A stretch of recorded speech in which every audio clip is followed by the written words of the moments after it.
자, 안녕하세요. 북성 카페 여러분. 오늘은 이제 고대시대 비문과 관련된 내용을 이제 진행을 할까 합니다.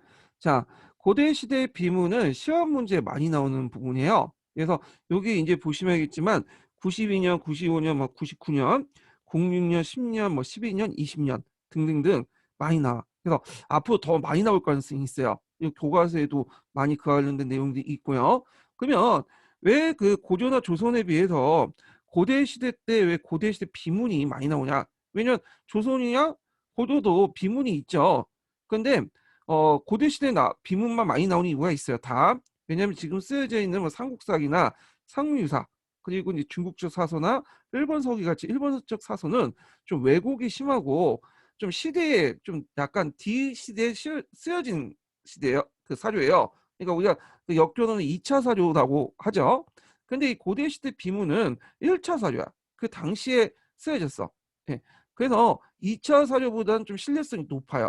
예, 그런 측면에서 보충한다는 거. 그러니까 고대 지금 존재하는 고대 기록을 사서에 있는 기록을 보충한다는 측면에서 고대 시대 비문이 상당히 강조되고 있다. 그래서 시험 문제에 많이 나와요.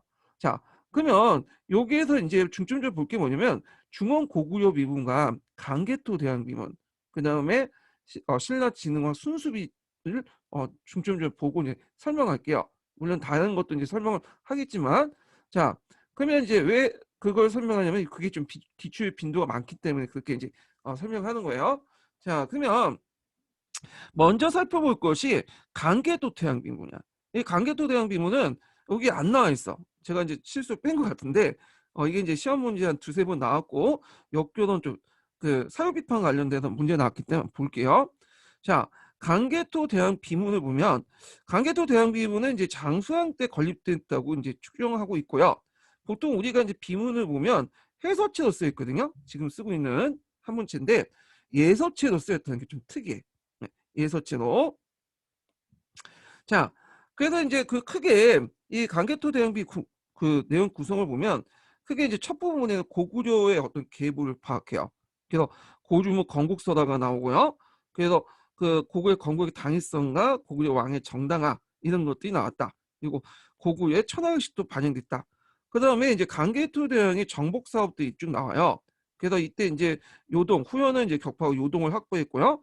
그 다음에 숙신 오늘날 그 만주족이죠. 만주족을 곱해갖고 이제 한강 상류 뭐 가야를 이제 뭐냐면 가서 원조를 했죠. 원조니까 신라를 원조를 했죠. 그때 가야에 이제 금강가야에게 큰 타격을 뭐냐면 입히게 되죠. 자, 그 다음에 수묘인 제도를 뒀어. 이 수묘인이라는 것은 무덤을 관리하는 규정을 이제 둔 거야. 그래서 그때 무덤을 지키는 사람들을 뒀는데 그 이유가 뭐냐면 그 전에 그 고구려에서 미청왕 무덤이 파헤친 사건도 있죠. 예, 이런 것들을 좀 방지하기 위해서 그걸 돕고 그때 이제 수묘인들을 335를 돕고 구민과 신민 할당했다. 예, 구민이라는 것은 예전 고구려인들, 신민이라는 것은 새로 정복하는 사람들이죠. 그 정복한 민중 중에 이제 백제나 신라 같은 사람들도 있어요. 그래서 일종의 뭐라 할까요? 그 고구려의 이제 일동 사망의식 이런 것들을 이제 볼 수 있다는 거죠. 자, 그 다음에 이제 여기에서 이제 사료 비판식 유의점에 갖고 역교론 관련된 문제가 나왔는데 일단 외적 비판에서 보면 자 일단은 강개토 대왕비 같은 경우에는 시간이 오래됐기 때문에 이 판독한 글자가 많이 마모가 됐어요. 글자가 판독이 어려워. 그래서 그걸 이제 정확히 파악을 해야 되는데 또 우리가 이제 변조했다고 하죠. 일본 애들이 이제 이걸 글자를 변조를 했다는 것도 있고 그래서 원래 있는 글자 복귀시켜야 돼요. 이걸 이제 뭐라고 하냐 외적 비판이 나가죠. 그 다음에 이제 그걸 해석하는 과정에서 국제관계 각국의 발달 단계 이런 것도 염두에 두고 기독과 유문에 대한 엄밀한 검증이 있죠. 이건 내적 비판인데 요 내용이 그 예전에 시험 문제 나왔어요. 이게 이제 역교론과 관련돼 갖고 03년 기출 문제에 나왔거든요. 그래서 외적 비판과 내적 비판 관련된 내용은 제가 역교론 관련된 내용 할 때 또 얘기를 할게요. 자, 그 다음에 신묘일조 기사죠. 이 신묘일조 기사는 강개토 대항비문 중에 제일 문제가 됐던 거야. 왜냐면 이게 일본이 이걸 가지고 임나 일본 보수를 이제 연결시켰고 정당화시킨데 임나 일본 보수는 이제 여러분도 알다시피 일본이 한반도 남쪽 지역을 4세기 후반기에 이제 임남 일본 보수에서 통치했다. 그런 내용이죠. 일본 서기를 바탕으로 이제 하는 내용인데, 근데 일본은 이 신묘주 기사를 이제 어떻게 해석을 하냐면, 자, 여기 보면 백제 신라가 예전에 송민이었다. 예, 고구려 송민이었죠. 그래서 옛부터 조공을 갖다 바쳤다는 거야. 그때 왜가 신묘년에 바다를 건너와서 파, 백잔, 요 백잔이라는 말은 이제 백제를 낮춤하는 말이죠. 고구려인들이. 그리고 땡땡땡 라를 격파했다. 아마 신라를 격파했다. 백제 신라를 격파해서 신민을 삼았다. 그 내용이야. 그러면 이런 식으로 얘기하면 일본이 그 임나일본부를 설치해서 한반도 남쪽을 한때 점령했다는 것이 1차 사료를 통해서 강개토 대왕비를 통해서 검증되는 거 아니에요? 자, 근데 이제 이거에 대해서 전인보는 이제 우리나라 학자 전인보는 요건 잘못된 해석이다. 왜냐면 일단 강개토 대왕비가 누가 그 주체죠? 일본이 아니라 고구려가 주체잖아요. 그러니까 자신이 이제 쓴 그 기록에는 고구려 말 쓸 필요 없죠. 주체가. 그러니까 이런 식으로 이제 생각하면 여기까지는 뭐 비슷한데, 자, 왜가 건너왔긴 왔어. 자, 신묘와. 근데 여기에서 내도의, 그러니까 도의 주체를 신묘년에 바다를 건너온 주체를 왜가 아니라 고구려 본 거야. 아까 얘기한 것처럼 이 고구려가 주체이잖아. 이 강개토대왕비가 쓴 게 고구려니까 굳이 자기를 드러낼 필요 없겠죠. 그래서 바다를 건넌 왜를 격파하고 그 당시 백제와 그 당시 왜가 연결돼 있고 이제 하고 신라를 침략하니까 이제 그들을 신을 삼았다. 뭐 등등이에요. 자, 근데 이제 이진시 같은 경우에는 요런 것들이 그 마모된 글자들 있잖아요. 이런 것들이 강동궁 장교가 갖고 비문을 조작했다. 그래갖고 이제 요거 신묘주 기사를 둘러싸고 여러 가지 해석도 있다라는 거죠. 예. 자, 그래서 이제 요거 좀 기억을 해두시고요. 그 다음에 중원 고구려 비문을 볼게요. 이 중원 고구려 비문은 이 고구려가 이제 한강 유역의 하류를 점령한 걸 확인하는데, 자, 요거 기본 강의 교재예요. 제가 이제 주제별 정리 내용에 좀 내용이 부실해서 좀 요걸 이제 보충적으로 해서 지금 설명하고 있는 거예요. 자, 이걸 언제 건립했냐? 여러 가지 설이 있지만 이제 장수왕 때 건립했다는 게 설이 많아요. 예, 기본적으로. 자, 그리고 이제 이걸 통해서 예전에 한번 역전원에서 언급했는데 그 고구려가 중령과 남양만 연결하는 선을 장악했다. 한강 그 유역을요. 그러면 요번에 이제 재작년인가요? 그러면 거꾸로 신라가 중령을 장악했다는 거를 알 수 있는 게 뭘까요? 이거는 예, 단양 적성 비정. 예전에 한번 시험 문제 나온 요거와 연결시켜서 보세요. 자, 그러면 내용들 좀 볼게요. 주요 내용들 보면 일단 고구려 왕, 요때 고구려는 장수왕이고 신라왕, 요때 신라왕은 누구를 이제 파악하면 율지왕을 보고 있어요. 그래서 고구려 영토를 확인했다. 여기에서 신라 매금이 이곳에 주둔하고 있던 당주인, 당주라는 건 당이라는 군대 군대 제일 높은 사람, 그러니까 대대장 정도 보시면 돼요. 당주인 바리사자 금노하여금 신라의 국내 중인을 내진 우발성 부근으로 옮기겠다. 그러니까 이제 자기 땅에 살고 있는 신라인들은 단으로 옮긴다는 거야. 신라 땅으로. 예. 자, 그러면서 이제 영토를 확인했다는 거 좀 기억을 해두시고요. 저 여기에서 눈여볼 게 매금이라는 말인데 이 매금이 중원 고구려 비문이라든지 그다음 강개토 대왕비 이런 걸 많이 했거든요. 그래서 예전에는 이 매금은 신라 왕을 낮추는 말 이렇게 생각했어. 그리고 이 매금은 이제 신라에서는 어 이사금이나 마리간 이렇게 보고 있는데 두 가지 설이 있어. 이사금설과 마리간설이 있죠. 그 중에 마리간설이 제일 유력한데, 자, 근데 이제 나중에 신라 비문에 아마 이게 울진 봉평비일 거예요. 거기에 매금이란 말이 있어. 예. 그러면 신라가 만약에 매금을 낮춘 말이라고 생각하면 비칭하면 신라 자신이 매금이란 말 쓸 필요가 없겠죠. 고구려 애들만 쓴 건데, 근데 신라인 자신도 매금이란 말을 썼어요. 그래서 이제 학계에서는 비칭이 아니라 낮춰말하는 말이 아니라 왕으로 가는 도중에 가도기도 사용했던 말이다. 이렇게 이제 파악을 하고 있어요. 자, 그 다음에 이제 또 볼 수 있는 게 뭐냐면 그 당시 고구려 강개토 대왕이 기병 5만을 이끌고 도와줬죠. 기병과 보병 5만을 이끌고 그리고 나서 신라의 국내에 고구려 당주를 뒀어.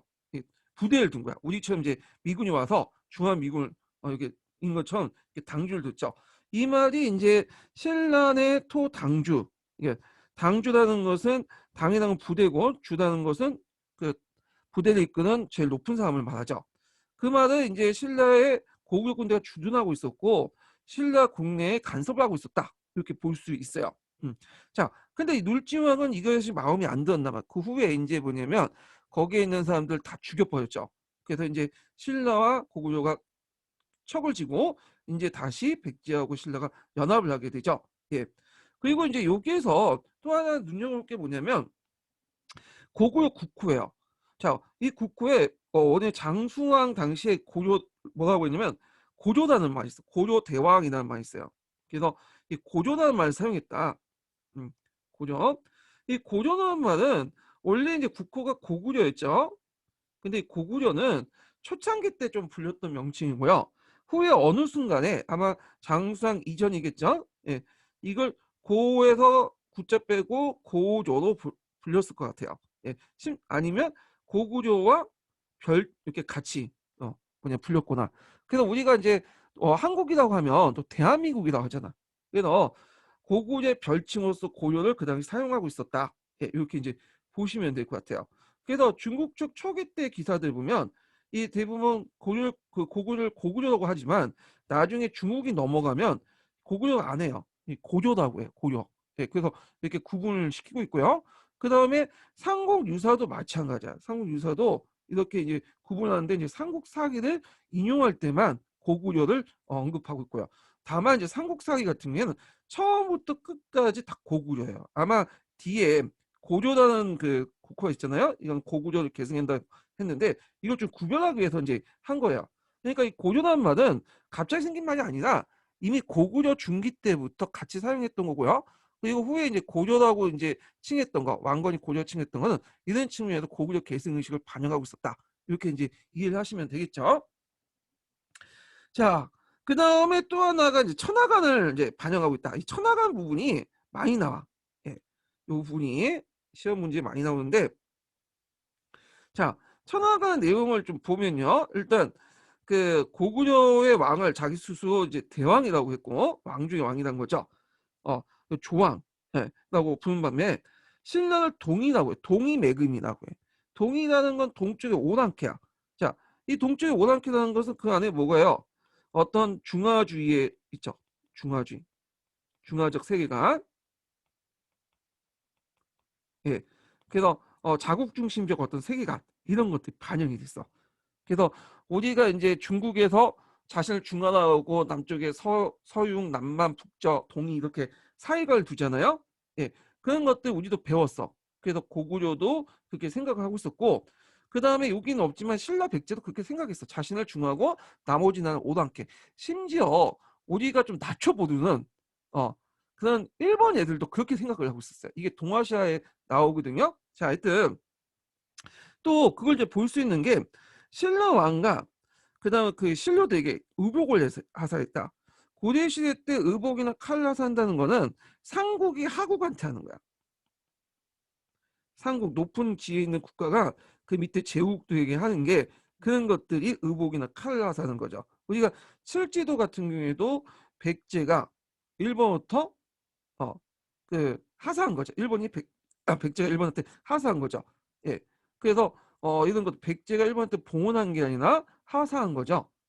이런 것들은 이제 삼국이 하국한테 옷이나 이런 칼을 하사하는 것은 고대 시대 때 이런 관리였다. 이렇게 좀 보시면 되죠. 자, 그래서 이제 요게 이제 시험 문제 나왔다는 거 좀 기억을 해두시면 되고요.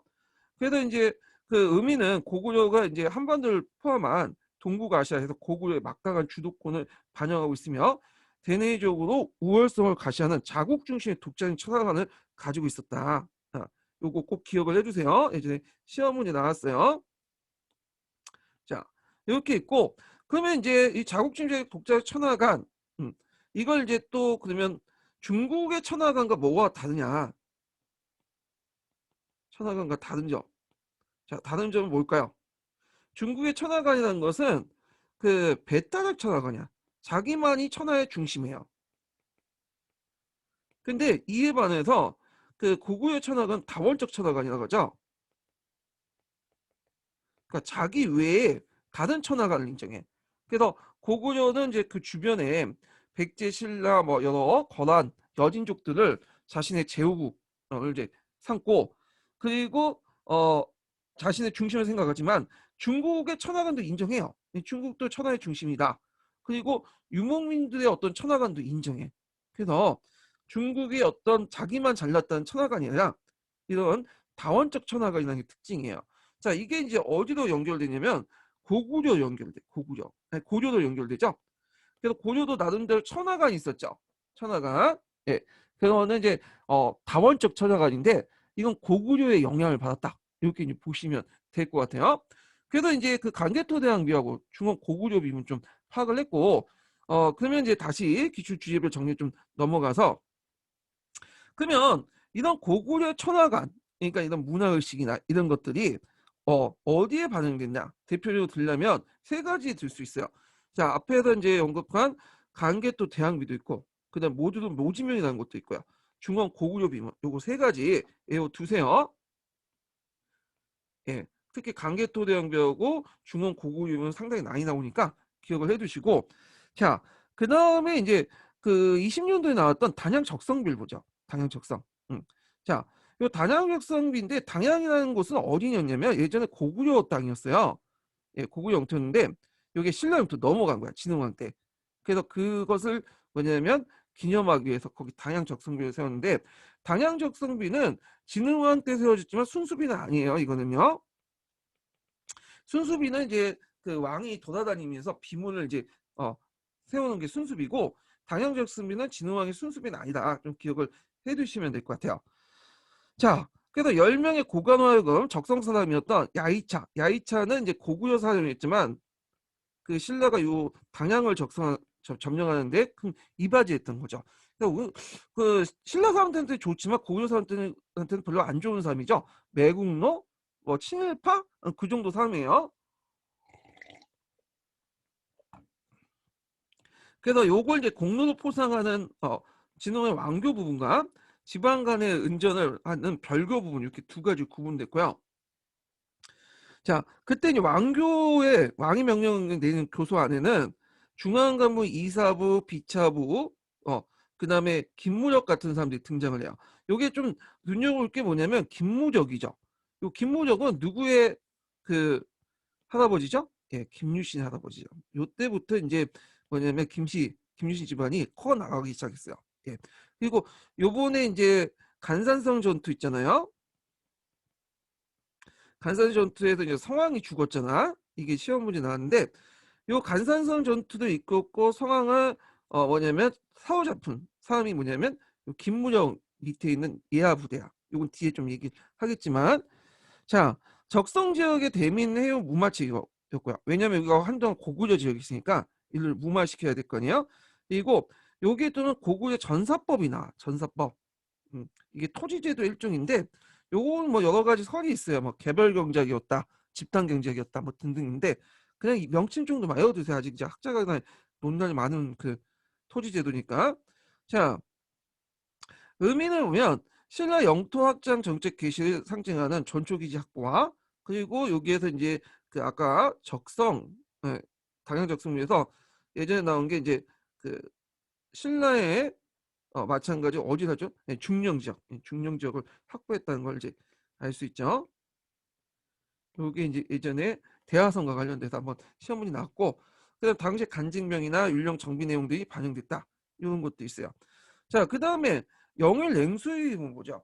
자, 이 영일 냉수유비문은 그 당시 이제 뒤에 좀 얘기하겠지만 그 중성리 비가 있어요. 이 중성리 비문 이전에는 이게 신라 비문 중에 제일 오래됐다고 봤어요. 근데 지금은 이제 중성리 비문이 이제 오래됐다고 되는데, 자, 룰지왕이나 지중왕 때 추정하는데 정확히 몰라요. 이 둘 중에 한 명이야. 예. 그래서 이제 현재까지 발견된 시대 비문 중에 연대가 가장 앞섰다. 그런데 이거는 좀 틀린 얘기고요. 연대가 앞선 건 이제는 중성리 비문 이렇게 그 뭐냐 나왔어요. 그래서 요게 이제 예전에 객관식 기출문이 나왔거든요. 이거 좀 곤쳐 주시고, 자, 그러면 내용을 보면요. 자, 육부의 명칭이 나와. 육부의 명칭이. 제가 이제 그 육부라는 말이 처음부터 나온다는 말이 아니었죠. 제가 부체제로 설명할 때 육촌이 육부가 된 게 아니에요. 예.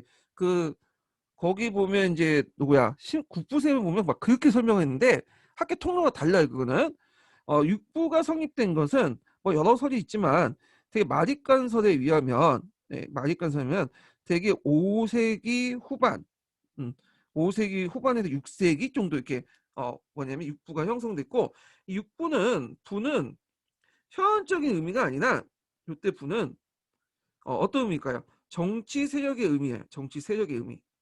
이렇게 해석해야 돼. 예. 그 다음에 이제 갈문왕이라는 표현이 나와 있고, 간등, 촌주, 도사 같은 당시 정치 제도사와 관련된 내용도 있어요. 그래서 영일 지방의 재산 분쟁을 해결하기 위해서 그 당시 육부의 소장과 그 당시 왕이 또는 갈문왕이 와가지고 그 제사를 지난 다음에 이제 손을 잡아서 피를 바르는 그런 내용도 있어. 그래서 이제 여기 이제 그때는 왕권이 약했기 때문에 각 육부의 수장들이 공동으로 내렸어요. 공동하교라고 하죠. 공동하교. 예. 그래갖고 그 교지를 공동하교를 내렸다. 이렇게 보시면 돼요. 이게 이제 법화까지 계속 보여요. 그러다가 이제 법화 후기 때부터 왕권이 강해지면서 이제 왕이 혼자 내리는 단독 하교로 바뀌죠. 진흥왕 때 완전히 굳히게 돼요. 예. 자, 그래서 이제 신라에서 초기 육부 연합적인 성격이 6세기 초까지 계속 유지됐다. 그러면 이 육부의 성격이 정치 집단 육부의 성격이 행정 쪽으로 바뀌게 된 건 뭘까요? 이거는 6세기 중후반이라고 보고 있어요. 뭐 딱 잘라서 말할 수 없지만 이게 이제 예전에 한번 시험 문제 나왔는데 이것이 이제 정치적 성격의 부가 정치 집단으로서의 부가 뭘로 행정 단위로서의 부로 바뀌었다. 예. 고구려는 이미 2, 3세기 때 바뀌었죠. 근데 그만큼 신라에 이런 사회 구조나 정치 구조가 좀 늦었다는 거야. 발전 속도가. 자, 그다음 기족의 해이차 의장 갈문왕. 갈문왕은 이제 왕은 아니지만 왕의 친족들에게 주는 건데 요때 그 지증왕이라는 사람이 이제 주치를 했고, 그래서 이제 앞에 아직 지증 왕이 되기 전이기 때문에 눌지왕이라는 견해도 이런 측면에 나온 거예요. 그다음에 육부의 유력자들이 왕이라고 했어. 그만큼 왕권이 약했다는 거지. 왕을 독식하지 못해, 왕후의 칭호를. 예. 그래갖고 이제 이런 것도 특징이고요. 마디까지 사용되면서 또 그 밑에 또 왕들이 왕이라는 칭호를 사용했고, 뭔가 약간 이제 언밸런스하죠. 예. 자, 근데 나중에 들어가면 이제 왕의 칭호는 누구한테 집중돼요? 왕한테 집중돼요. 그만큼 왕권이 약해졌다는 거야. 육부의 한 수장으로서 왕도 같이 참여해서 같이 얘기하고 공동 학을 내었다. 자, 그 다음에 촌주가 간지나는 간등을 가지고 있고요. 아마 웨이라고 이제 보고 있는데 뭐 여러 가지 있어요. 이거는 금성문산 촌주의 존재가 가장 나왔다. 이때 촌주라는 것은 우리처럼 마을의 이장 정도 생각하시면 안 돼요. 예, 그때 촌주는 지방의 유력층이라고 보시면 돼요. 예, 예전에 간이라고 하는 것은 부족장의 의미죠. 부족장. 음, 그래서 부족장이었다가 아니면 소국의 대표자였다가 신라의 밑에 예속된 사람들라는 의미죠. 예, 요 의미로 이제 해석을 하시면 될 것 같아요. 뭐 이들은 그 금성 밖에서 왔기 때문에 그 우리가 알고 있는 이제 골품제 안에 들어가 있지는 않아요. 예, 외적인 존재야. 왜냐 골품제라는 것은 국인들만 주는 거죠. 그렇지만 실력이 막강했고 통일신라 이제 중국이 넘어가면 이들이 이제 세력이 성장하고 우리가 뒤에 나온 호족이라는 세력들이 대부분 촌주 세력들이야. 예. 그 다음에 이제 신라를 사화라고 불렸다. 예. 그래서 이제 이것 좀 얘기했지만 우리가 이제 신라라는 칭호는 그 예전에 그 산업을 추진할 때 여러 칭호 중에 하나야. 그러니까 요거는 이제 좀 얘기를 하겠지만 예전에 뭐라는 그 국호가 있겠죠. 신라가 뭐라는 국호가 있었을 거야. 근데 그 당시에는 지금처럼 한글이 없기 때문에 그걸 이제 그 당시 불렸던 명칭을 그렇게 기록을 못하고 한자와 비슷한 음을 불려가지고 했어요.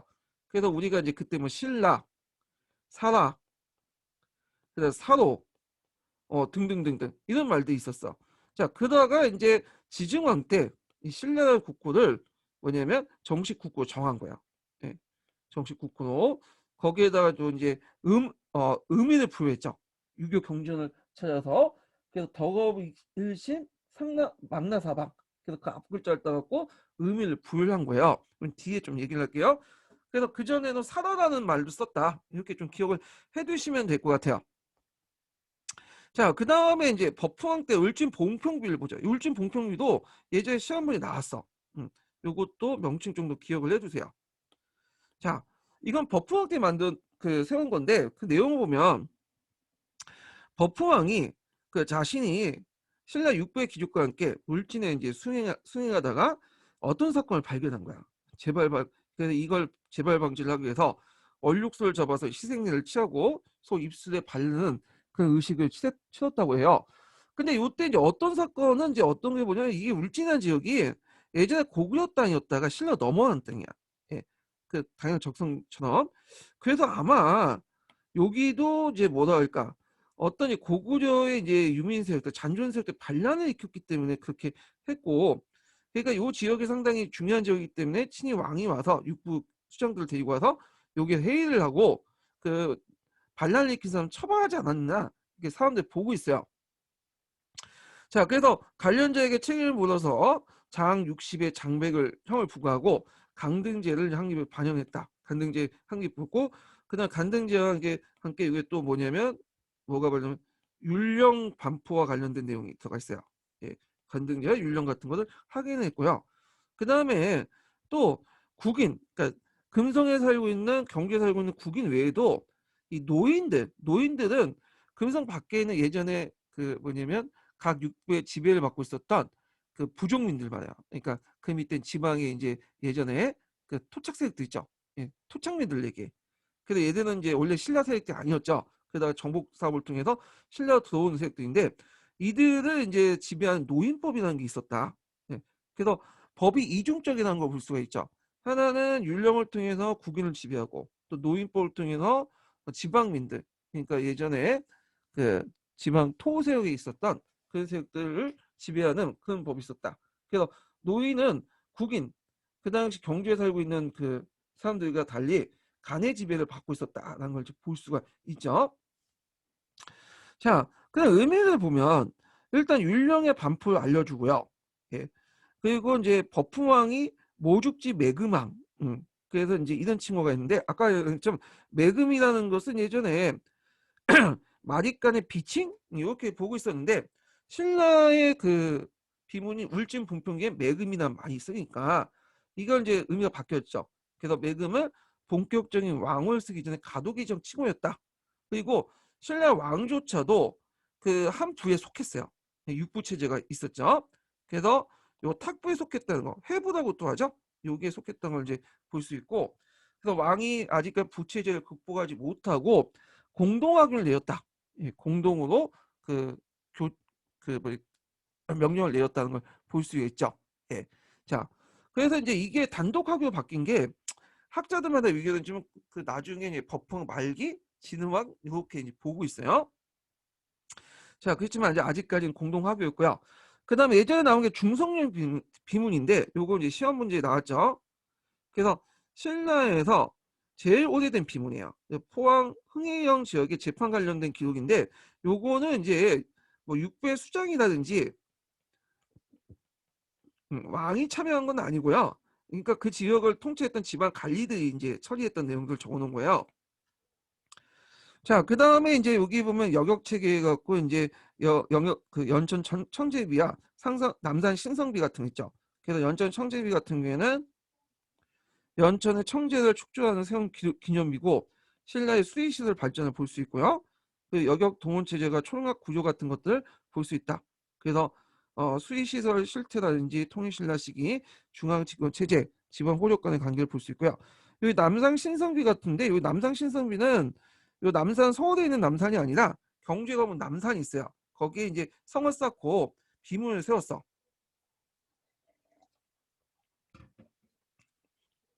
그때 이제 인력을 동원할 때 관련된 기록도 나와 있는데 어, 신라 중국의 여격 체계, 노동력 동원 체계와 지방행정기구, 촌락당의 공무기 때문에 촌락 구조를 파악하는데 유리한 이제 그 자료를 제공했고요.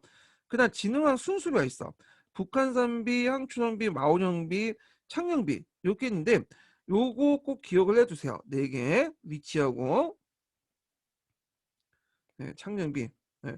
이게 이제 한 시험 2문제 나왔나? 네, 나왔어요. 북한산비는 이제 한강 유역을 점령했다는 걸 알 수 있는 그런 기록들인데 요거 좀 약간 기본 강의 좀 내용을 좀 보고 얘기할게요. 예.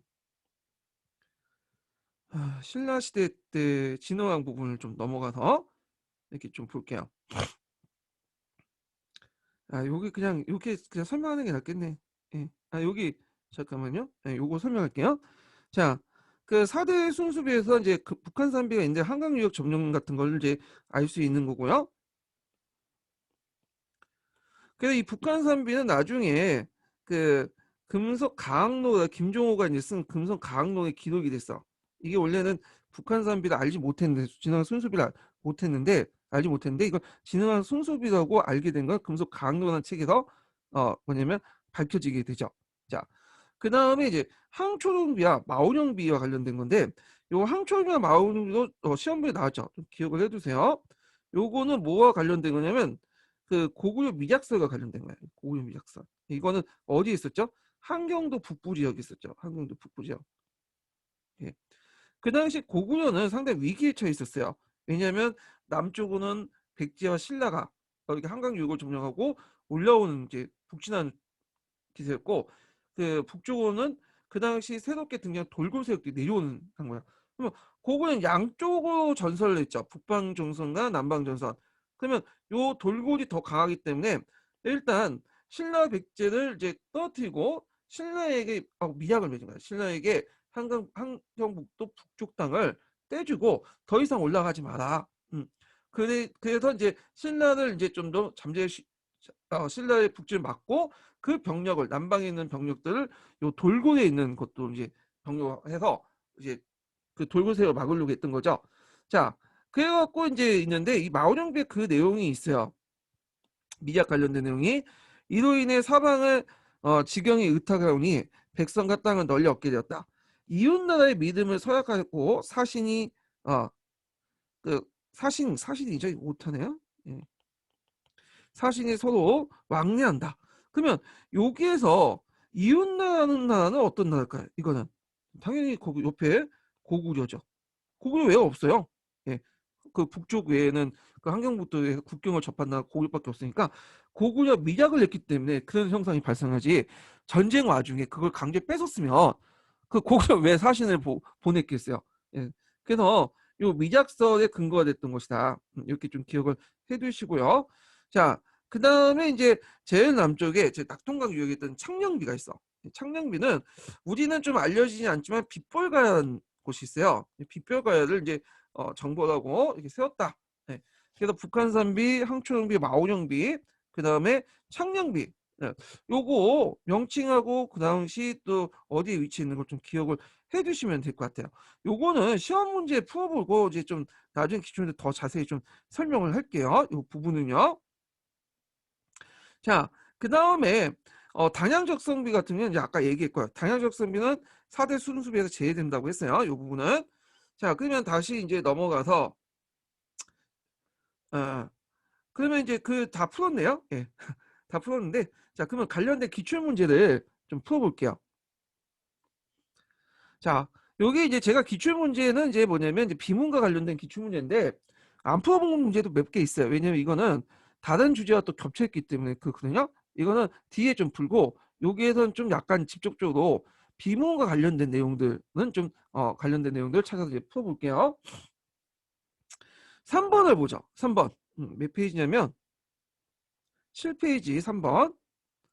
자, 강개토 대왕 비문 중에 신묘일주 기사 내용이 있죠. 예, 이와 관련된 것은 이렇게인데 중흥의 건국선언을 알 수 있다. 아니죠. 이건 첫 번째 부분이고 신묘일주 기사는 볼 수가 없어요. 백제와 신라의 동맹관계를 확인할 수 있다. 그 당시 백제와 신라는 척을 지고 있었죠. 그래서 백제 외에 가야가 한 편이었고 신라와 고구려가 한 편이었잖아요. 자, 이거 틀렸고 고구려 한강 유역을 차지하고 평양을 천도하면 알 수 있다. 이 평양 천도하는 거 요 사실 알 수 없고 이거는 뒤에 장수왕 때 얘기니까 틀렸고.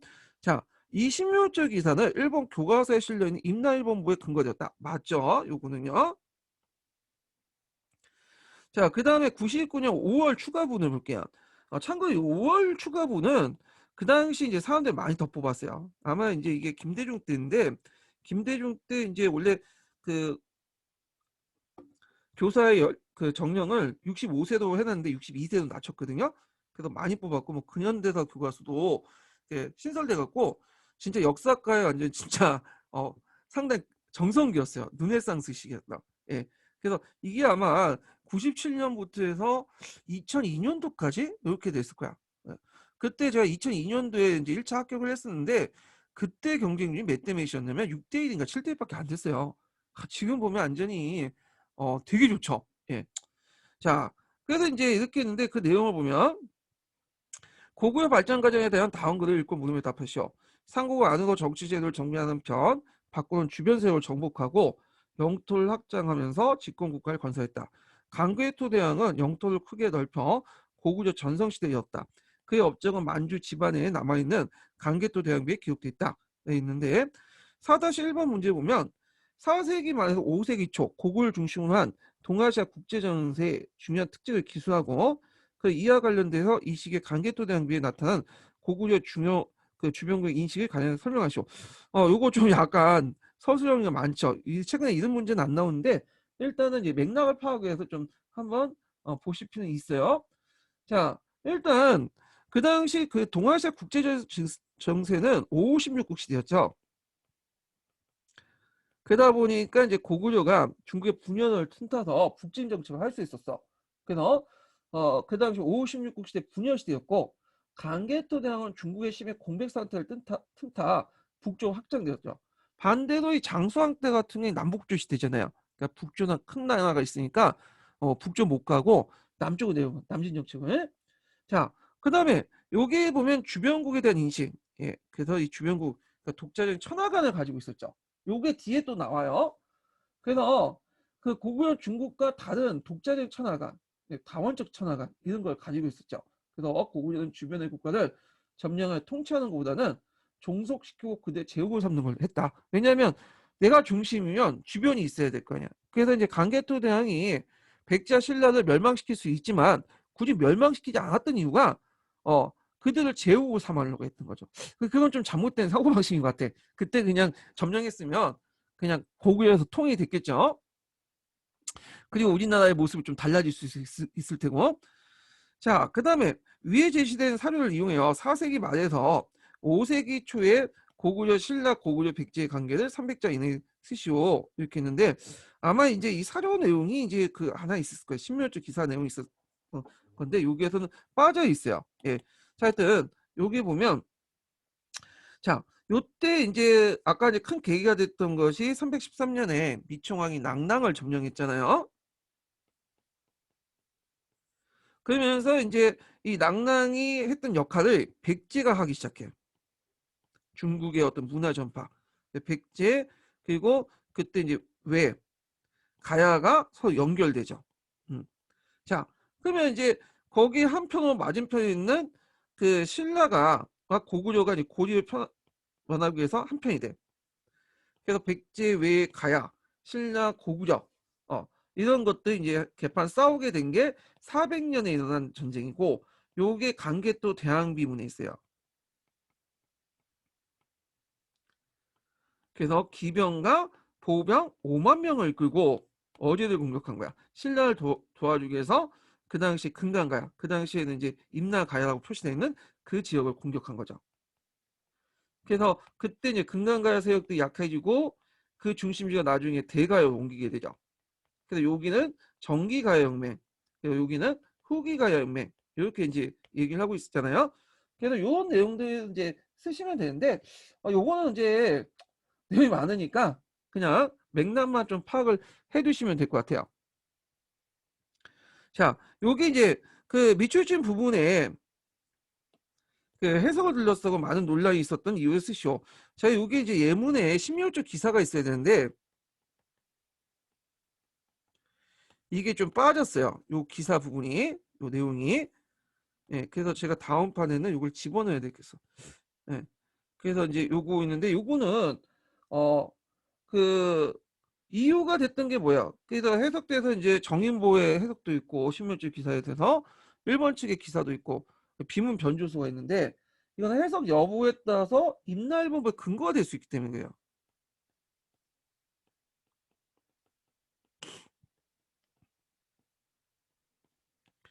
예, 근거가 됐기 때문에 그죠? 요거와 연결돼서 이제 보시면 되죠.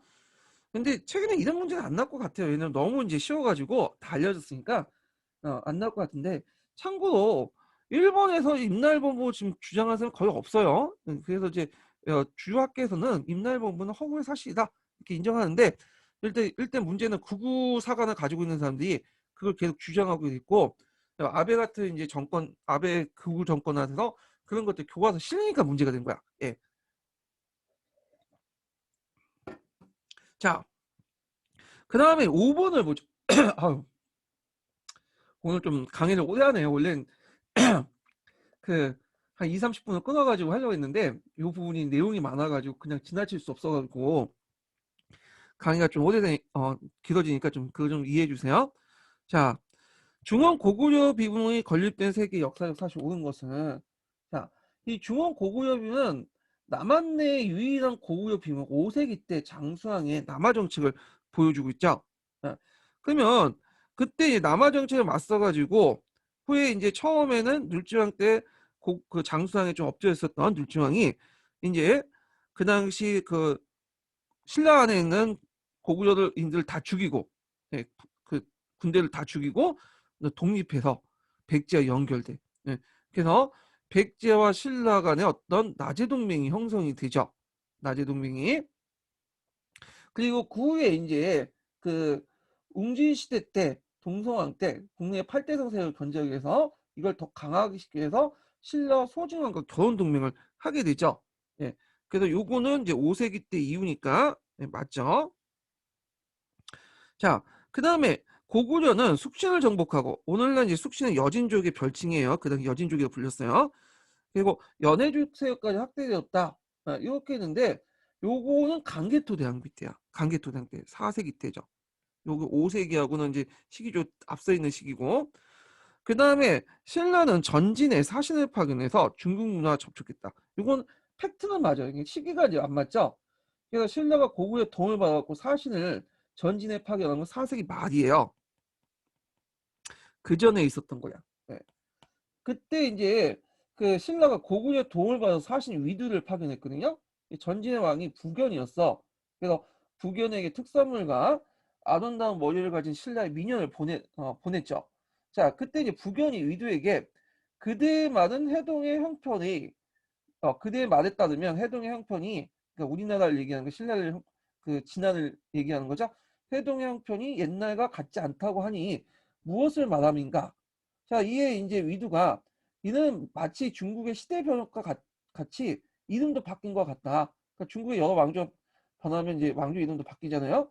"지금 어찌 옛날 같을 수 있느냐." 이거는 인제 예전에 중국 애들이 한반도를 연상할 때 마한, 진안, 변화 같은 수많은 그 부족 국가만 연상했는데 이때 인제 진안에서 인제 그걸 통일해서 신라라는 새로운 나라가 탄생됐다는 걸 이제 반영하고 있죠, 요 내용이. 근데 이제 아직까지는 신라가 독자적으로 사신을 파견하지 못했어요. 4 세기 말까지는. 왜냐하면 이제 거기에 막혀 있었죠. 소백산맥 고구려 백제나. 그래서 앞에 언급한 건 신라는 고구려 백제를 통해서만 간접적으로 따라갔다고 보시면 되고 데리고 간 거죠. 고구려 백제 사신들이. 예. 그러다가 독자적으로 나중에 이제 사신을 파견한 거는 6 세기 때예요. 진흥왕이 이제 한강 유역을 점령하고 그러면서 그 중국과 통로가 확보되면서 인제 6 세기 때 들어와서 가능했던 거예요. 이거는 인제 아직까지 그전까지는 백제와 고구려를 사신을 따라갔다 이렇게 보시면 돼요. 자 그다음 5 번 이제 풀어 봤고요. 그다음에 넘어가서 이게 이제 9번 문제를 볼게요. 9번 문제. 음. 자 이거는 신라 그 순수 진화 순수배와 관련된 내용인데 한번 보죠. 아이고 자. 자 일단은 이게 어디에 있는가는 봐야죠. 어떤 비성인지. 예. 가는 이제 어딜까요? 가는. 예. 마오정비예요. 마오정비. 이거 순서 쓰라고 예전에 한번 시험 문제 나왔는데 여기 나오면 568 년에 만들었어. 510 년. 그다음에 나는 어딜까요? 여기는 항초정비죠. 항초정비. 제가 악필해 가지고 여기 글씨가 엉망인데 그걸 좀 참조해서 보세요. 다 아시겠죠 뭐. 예. 568년 이렇게 인제 보고 있어요. 예. 그다음에 여기가 다가 북한산비야. 북한산비. 자 북한산비가 555년 선이 있고요. 또는 568년 선이 있어. 예, 이렇게 있고, 그 다음에 이제 여기 나가 이제 20년도 기출문제 나왔던 단양 적성비죠. 이게 이제 몇 년이요? 551년이에요. 551년. 그 다음에 여기 마가 창녕비예요. 창녕비. 그래서 이제 4대 순수비와 이제 당형 적성비 위치 이렇게 있는데 위치 꼭 파악을 해두시고 요것도 외워두셔야죠. 네. 명칭 쓰라고 나올 수 있어요. 그래서 마온형비, 항초형비, 당형적성비, 청량비, 북한산비. 당형적성비는 20년도 기출문제 나왔던 거고요. 자, 그러면 이제 보죠. 자, 여기 보면 이제 그 진흥학 시기에 세워진 비석을 표시한 것이다. 이와 관련된 설명 옳지 않은 것은 이렇게 있는데, 자, 가에는 그 마온형비죠. 그 진흥왕 시대에 사용했던 독자적인 연호가 있다. 예. 그래서 이제 마온영비나 한초영비나 한국국도 북부에 비료주에 이제 한 건데, 그때 이제 그 내용들 이제 보면 뭐 진화 영토확장, 그 다음에 뭐 변경 지역을 순수해갖고 백성들 훈시하는 내용들, 미작설 뭐 등등이 있는데요. 거기에 보면 연호가 있어. 연호가. 그래서 연호가 있는데 어떤 연호를 사용했냐면 원래 진흥이 어릴 때 즉위했잖아요. 7살 나이도 즉위하고 그때 지소태우가 섭정을 하고 있었는데 이때 그 앞에 버프왕의 연호를 사용했어. 건원이라는 연호를. 그런데 자기가 이제 친정하고 나서 계곡이라는 연호를 사용해요. 계곡. 그리고 나서 뭐 태창, 홍제 이런 영어를 쓰거든요.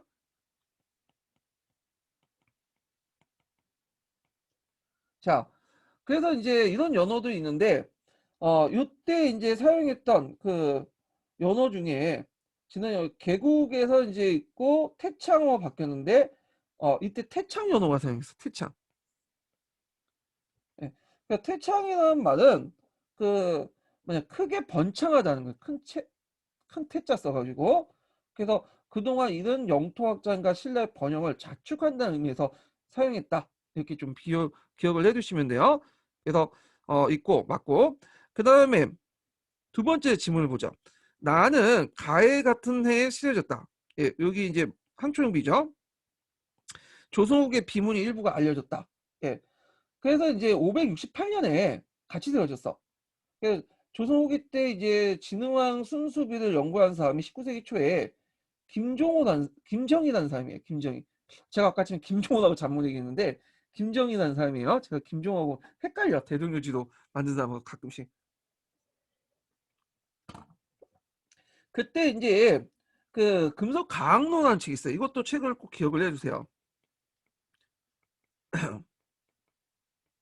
금속 가학록이라는 책이 있는데 이거 나올 수 있어요. 요새 진화 순수비를 두 개를 이제 지적을 했죠. 하나가 이제 뭐냐면 항초용비야, 북한산비야.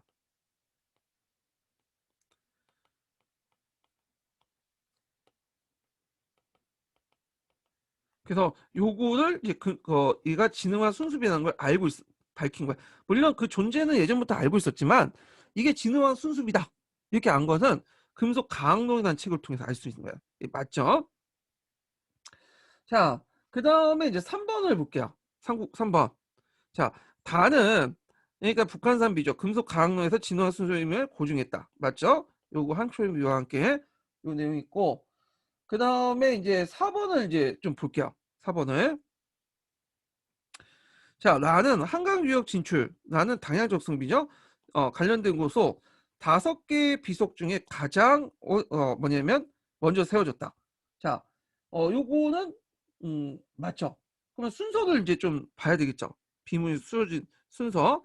일단은 첫 번째가 청명비예요. 아니, 단양 적성비죠. 단양 적성비고 그 다음에 단양 적성비가 551년에 세워졌고요. 그 다음에 다죠. 다. 네. 다는 북한산비죠. 555년, 568년 이렇게 했는데 여기서는 이제 그냥 북한산비 555년 서대 입각해서 얘기를 했어요. 자, 그 다음에 마오영비하고 한초영비는 각각 이제 568년이니까 가와 나. 예. 그 다음에 여기 마지막으로 이제 비문은 창녕비죠. 창녕비 561년이야. 예. 이렇게 순서 있고, 앞에서 이제 언급했던 제가 이제 그 북한산비 같은 경우에는 568년설이 아니라 555년설 기점으로 해서 순서를 이렇게 매겼으니까 그걸 이해해 주시고요. 그래서 이거는 맞고, 그 다음에 이제 마를 보면, 마가 이제 보면 창녕비죠. 예. 창녕비는 이건 뭐 대가야 정보하고 관련되고 설명했는데 이건 아니고, 그 우리가 이제 좀 알려지지 않았지만 그 앞에서 언급했지만 그 창녕에 빗벌가라는 게 있어요. 가야도 여러 개 있죠. 그래서 우리가 이제 육가야설 이렇게 이제 얘기하고 있지만 이건 이미 어, 예전 이론이고, 요 빗별가야를 점령하고 나서 그 당시 한 거야. 그래서 요 창녕비 내용에 보면 이제 뭐 그 순시와 연시, 사적, 사적, 수가 인물 세 부분 구성되어 있고요. 그래서 인물 열기들이 쭉 인물들이 쭉 나와 있는데, 그래서 인명, 직관, 지위 같은 걸 포기하고 있어. 예. 그래서 이제 있고, 그 다음에 이제 요게 왜 틀렸냐? 그때 신라 영토 확장에 도움을 준 현지인의 포상은 그 내용이 없어요. 아이차라는 사람이 이제 적성지 아이차를 포상했던 것은 요 내용은 어디죠? 단양 적성비 내용이야. 단양 적성비. 창녕비가 아니라. 그래서 답이 5번이죠. 5번. 예. 그래서 요게 이제 있는데 요번에 이제 20년에 단양 적성비 나왔으니까 마오령비, 항초령비, 청령비, 북한산비 어 이런 것들이 나올 수가 있어. 구체적 문제가 나올 수가 있죠. 공부를 해두세요. 그래서 기출을 공부하실 때 제가 이제 뭐 예전에도 몇 번 강조한 거지만 요거 기출 보고 그냥 답이 뭔가만 찾는 분들이 있어요. 저 전혀 의미가 없다고 생각해 그걸. 어, 왜냐면 예문도 나올 수가 있고, 그리고 이게 뭐냐 정답은 아니지만 하나하나 그 내용이 나올 수가 있는 거야. 그러니까 좀 심층적으로 분석을 할 필요가 있어요. 심층적으로. 그래서 이제 있다는 걸 좀 기억을 해주시고, 요 자세한 내용은 제가 3편에다 적어놨어요. 3편에다 다 이제 일일이 찾아가지고 적었는데, 제가 문제 분석을 적어놓을 때 이거 그 제 생각 적어놓은 거 아니에요. 다 저기 개론서라든지 어떤 근거 자료를 바탕으로 해서 최대한 사실에 입각해서 적어놓은 거예요. 제가. 자, 그래서 이제 이렇게 이제 한번 풀어봤는데, 요거 외에도 문제는 또 몇 개 더 있어요. 근데 이제 앞에서 언급했자면, 다른 문제가 겹쳐있기 때문에 이거는 다른 문제 풀면서 그때 언급하기로 하죠. 좀 강의가 이제 길어졌는데, 요 부분이 좀 중요하기 때문에 좀 많이 진행을 했습니다. 이 점 양해해 주시고요. 어, 다음은 이제 뭘 하냐면, 아이고, 제가 헷갈리네. 음. 신라의 시대 구분 기준 이렇게 보자. 요거는 간단히 끝날 것 같아요. 예, 오늘 수고하셨습니다.